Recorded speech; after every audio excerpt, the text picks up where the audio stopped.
Bonjour à tous, vidéo aujourd'hui pour vous présenter SQLite. Donc SQLite, et à l'instar de Spatialite 3 que je vous avais présenté dans une précédente vidéo, est un mode est une base de données en fichier plat qui permet de créer très rapidement vos bases de données, vos tables et de les travailler en mode base de données relationnelle avec des clés étrangères, clés primaires et autres.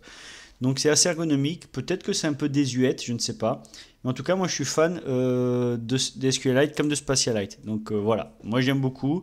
Je vous ferai quelques vidéos sur cette mode base de données qui permet de créer très rapidement des bases de données fichiers et les exploiter via le langage SQL. Donc il vous faut pour ça installer SQLite. Donc je ne sais pas comment ça s'installe sur Windows, sur Linux c'est assez simple. apt-get update SQLite 3. Donc voilà, donc là, moi je m'en sers pour créer des petites bases de données portables que j'importe et que j'exporte rapidement. Ça se gère via des utilisateurs, des clients légers très simples. Donc là, voilà, je vous présente DB Browser for SQLite. Donc c'est l'outil de gestion de base de données SQLite. C'est très simple, très ergonomique, ça permet de créer ces bases de données rapidement et surtout d'appréhender le SQL et d'apprendre le SQL et la gestion des bases de données sans avoir un serveur de base de données type Postgre, MySQL, SQL Server, Oracle. Et je suis fan. Donc je suis fan, comme Spatialite 3. Donc j'avais fait une première vidéo il y a quelques semaines, quelques mois. Donc rapidement avec le DB Browser, Database Browser, voilà, je crée une nouvelle base. Je vais dans Documents, Transfert, Projet. On va mettre tout de suite la petite base de données. DB SQLite, voilà. Tac, voilà. Et là je peux la créer ici et je vais l'appeler je sais pas, test en test.db, donc ça va le sauvegarder au format base de données. Et voilà. Et là, nous avons notre première base de données. Si je vais dans mon dossier et que j'y vais, transfert, voilà.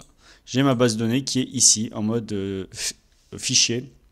Et donc à partir de là, je vais pouvoir travailler mes données, créer des tables, créer des contraintes. Donc contraintes, clés primaires, clés étrangères, contraintes d'unicité et autres. Donc c'est assez simple, assez rapide. Donc là, si je fais create table, je peux ici créer une table. Donc on va créer notre première table très rapidement. Donc je vais l'appeler je sais pas Géo. Je sais pas pourquoi Géo. Donc j'ajoute un champ. Donc ID, voilà, vous avez compris comment ça marche. Intégreur, non nul, clé primaire, unique. Tac, collation. Alors, je sais pas trop ce que c'est. Après, voilà, foreign key, pas encore. Et je rajoute un autre champ.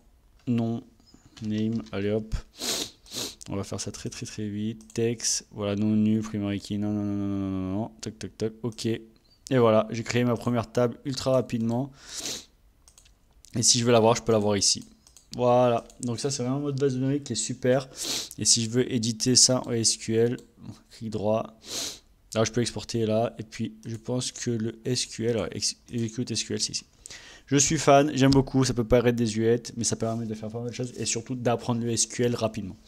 Je vous remercie d'avoir regardé cette vidéo et je vous dis à bientôt pour une nouvelle vidéo. Bye bye.